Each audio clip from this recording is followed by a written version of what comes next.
মানুষের মুখে শুনেছি যে সয় সে নাকি রয়, কিন্তু আমি পেন্সিলকে দেখে বুঝতে পেরেছি যে সয় সে শুধুই ক্ষয় হয়ে যায়, আর এটাই কিন্তু বাস্তব।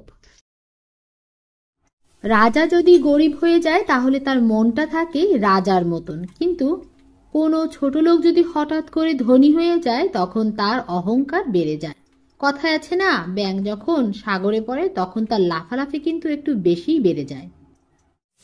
গিয়ে নিজের স্ত্রীকে কখনো কষ্ট দিবেন না, কারণ আপনার স্ত্রী এমন একজন ব্যক্তি যিনি আপনাকে খুশি করার জন্য তার জীবনে সব সুখ শান্তিগুলো বিসর্জন দিয়েছে, তার আত্মীয় স্বজনের মায়া ত্যাগ করে সে আপনার সংসারে এসেছে। এর জন্য অন্য কাউকে খুশি করতে গিয়ে নিজের স্ত্রীকে কখনো কষ্ট দিবেন না। আমার দাদি যখন আমার মাকে অনেক বেশি কথা শোনাতো তখন আমি আমার মাকে বলতাম, ও মা, দাদি তোমাকে এত কিছু বলে তারপরে তুমি দাদিকে কিছু বলো না কেন?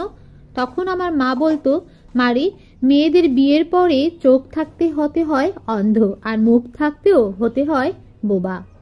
দেখুন, সবুজ সবুজ এই শাক কার কার কাছে ভালো লাগে এবং আপনাদের এলাকায় এটা কি নামে চেনেন তা অবশ্যই জানাবেন। আমার তো ভীষণ ভালো লাগে, আর শীতের সিজনে কিন্তু এই শাকটা বেশি পাওয়া যায়। আর এই শাকটা রান্নার প্রসেসটা একটু ব্যতিক্রম, ঢাকনা দিয়ে ঢাকা যাবে না, তাহলে করে শাকের যে সবুজ কালার সেটা কিন্তু থাকবে না। এই তো নেড়ে চেড়ে ভালো করে মিশিয়ে তারপরে কিন্তু এটা রান্না করে নিতে হবে, আর রান্নার পর কিন্তু আসলে এটা অসাধারণ লাগে, ট্রাই করে দেখবেন। আত্মীয় তোমার ছেলের জন্য একটা গিফট আনছে, তুমি একটা গিফট দিলা, এটা আত্মীয়তার সম্পর্ক রক্ষা করা হলো না। এটা হলো আপনার বিনিময় পাইয়া তুমি তার সাথে ভালো আচরণ করলে। এটা তো অন্য সবার সাথে করবা, যে কেউ তোমাকে হাল জাযাউল ইহসান, কেউ ভালো করলে তুমি ভালো করবা।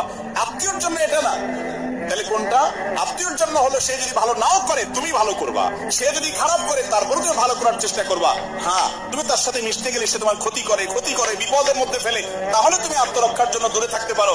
কিন্তু তোমার মনের ভিতরে আবেগ থাকতে হবে, সে আমার রক্ত সম্পর্কীয় আত্মীয়, ব্লাডের আত্মীয়, তার সাথে আমি কিভাবে সুসম্পর্ক রাখতে পারি। তার ভালো আমি চাই, আল্লাহ তাকে হেদায়েত দিক, ভালো করুক, তার কল্যাণ আমি চাইবো, অগোচরে উপকার করার চেষ্টা করবো। এর নাম হলো মুসলমান।